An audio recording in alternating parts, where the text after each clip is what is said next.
"I'm sorry," he said, sobbing. I can't calmly remember her voice. "You know, she still called me brother so affectionately, even when she got older." "Don't tell me if it makes you suffer," I said as gently as possible. "No, please, listen. I must speak out, I beg you." I did not aggravate his torment by refusing and agreed to continue listening. I then asked her, "Do you want to go?" And she immediately agreed. In fact, when I asked her, I hoped she would refuse, because I don't like circuses terribly. They always terrified me, but for my sister's sake I overcame myself and agreed to go. The circus is located outside the city, in a wooded area. At first we took the train, and then walked through the forest on foot. It was summer then, the weather was wonderful, it was evening, and therefore we experienced only the pleasure of a forest walk.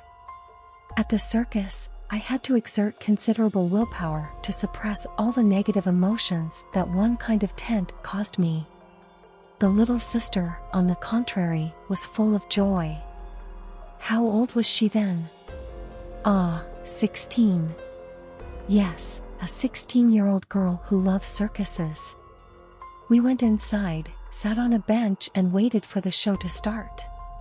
A few minutes before the start, all those who came were given small red pieces of paper, where some figure was written. My sister and I had the same number, 4. The performance began, and an entertainer came on stage, reminding me of something of the Joker from the comics. Funny, isn't it? Henry smiled. The whole show lasted about 2 hours. At the end, this Netajoker came on stage again and said that the circus was holding a competition, and everyone should now look at their papers that they had received before the performance.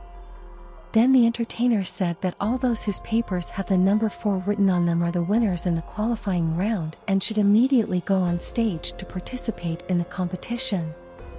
I didn't like it right away, and I wanted to leave, but my sister was so happy and wanted to participate so much that I suppressed all my negativity again and even smiled when I went on stage. Besides us, 2 more people came out. We were lined up in a row, and the entertainer announced that a contest had been invented for each participant. The entertainer approached the first of our row. It was a man of about 30, and announced that for him the competition was eating cakes for a while. To the applause, several clowns brought a table, a chair and a huge plate with lots of cream cakes to the stage. The contestant immediately began to eat cakes, and the entertainer moved on to the next participant, a young girl whose competition consisted in blindfolding her and alternately bringing different animals to lick her hands. The girl has to guess these animals. The whole sight irritated me more and more every moment. I absolutely did not want to participate in these contests or be there at all.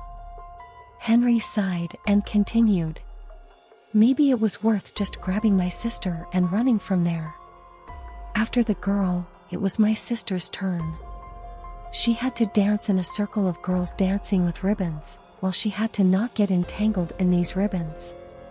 Then this damn entertainer came up to me, but before he could open his mouth, I immediately told him, practically growled, "Get away from me, bastard." The presenter was not confused, but only joked that I needed to wash my mouth with soap. This will be my competition. 2 clowns came up to me and wanted to take me by the shoulders, but I broke away. My anger got out of control. I wanted to go outside to calm down, but the clowns were blocking my way. They tried to catch me and carry out the task of the entertainer, but I violently pushed them apart and ran out from under the tent, tripped and fell right to the ground.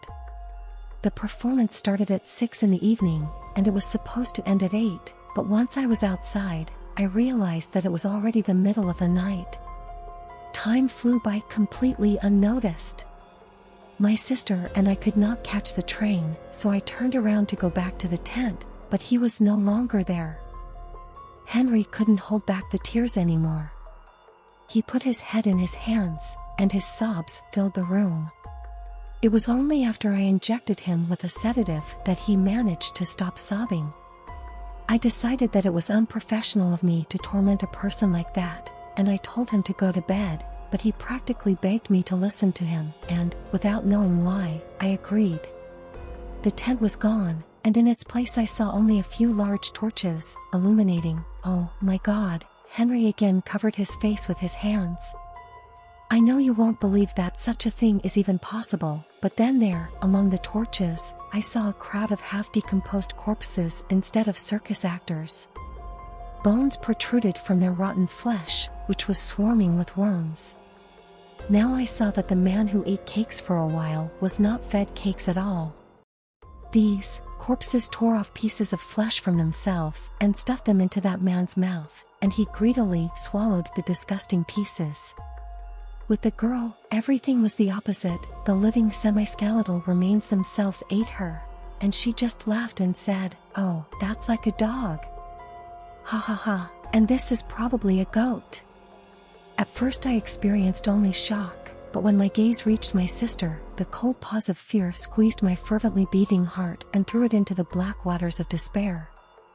My sister, my beloved, the only one for whom I have lived for the last 8 years, was lying dead on the ground, and these creatures were slashing her body with huge knives.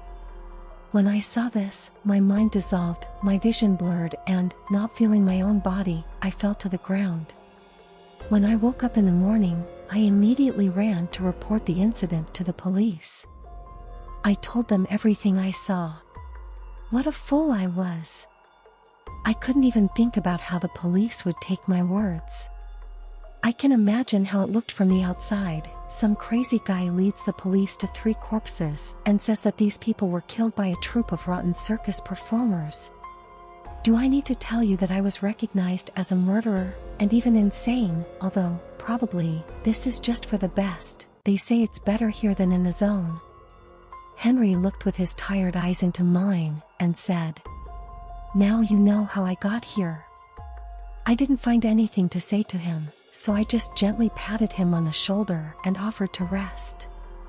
When I left his room, the head nurse came up to me and asked why I had been messing with Henry for so long.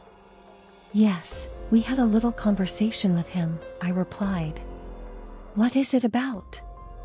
The head nurse asked suspiciously. "Just about anything," I said vaguely. "Strange. Apparently, he liked you. He usually doesn't talk to anyone." I didn't find out anything else about Henry from him or anyone else. I worked at that hospital for a few more months, and during that time Henry and I almost became friends. It's been a few months since I changed hospitals. I no longer deal with psychiatric hospital patients, but I still go back to Henry in my memory and reflect on his story. Is this the delirium of a madman? My mind can't believe it, but apart from this story, Henry no longer has symptoms of insanity. I don't know if it's true or not, but since then I've been trying to avoid circuses.